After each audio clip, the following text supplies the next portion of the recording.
आज हम जिस विषय पर बात करेंगे वो है क्रोध। क्रोध वो भावना है जो हमारे सारे जीवन को घेर कर रहता है। क्रोध को ना उम्र की मर्यादा है, ना ही ज्ञान की। कब, कहां और किस कारण से क्रोध पैदा हो जाए वो कोई नहीं जानता। और जब क्रोध जन्म लेता है तो तुरंत ही विचार करने की शक्ति खो जाती है। बुद्धि पर अंधकार छा जाता है। वर्षों के संबंध पल भर में टूट जाते हैं। सारा जीवन बिखर जाता है। किसी भी कारागार में जाकर देखिए, अधिकतर अपराधी क्षण भर के क्रोध का दंड भोगते हुए दिखाई देंगे, पर फिर भी हम क्रोध पर अंकुश नहीं लगा पाते। बार बार हम क्रोध ना करने का प्रण तो लेते हैं, पर बार बार हमसे क्रोध हो जाता है।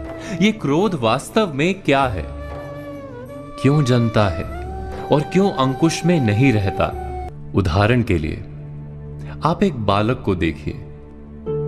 उसे किसी वस्तु की इच्छा होती है और उस समय अगर उसे वो नहीं मिलती या कोई उसे भयभीत करता है तो वो प्रतिक्रिया देता है।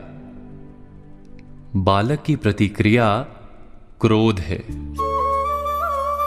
क्योंकि बालक निर्बल है, निसहाय है। बालक अपनों से बड़ों को अपने वजूद का एहसास, अपने अस्तित्व की प्रतीति करवाने का प्रयास करता है क्रोध के माध्यम से। बड़े होने पर भी हम क्या ऐसा ही नहीं करते? क्या क्रोध हमारे भीतर बैठे बालक का प्रतिभाव नहीं? अर्थात क्या क्रोध वास्तव में केवल बालक जैसे व्यवहार का नाम नहीं? जब अहंकार को घाव होता है, जब भय लगता है, जब कोई वस्तु हमें प्राप्त नहीं होती, तब हमें क्रोध आता है, ठीक किसी बालक की भांति। हम जानते हैं कि आईने के सामने खड़े होकर मुंह बनाने का खेल बालकों को शोभा देता है, बड़ों को शोभा नहीं देता। फिर भी हम बालक की भांति क्रोध करना बंद नहीं करते।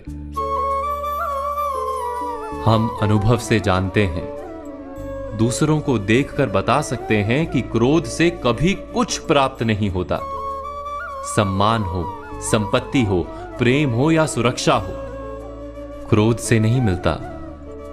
मिलता है तो प्रयासों से, कार्य करने से, बुद्धिपूर्वक विचार करने से। मनुष्य मात्र अपनी आदतों के अनुसार ही जीता रहता है।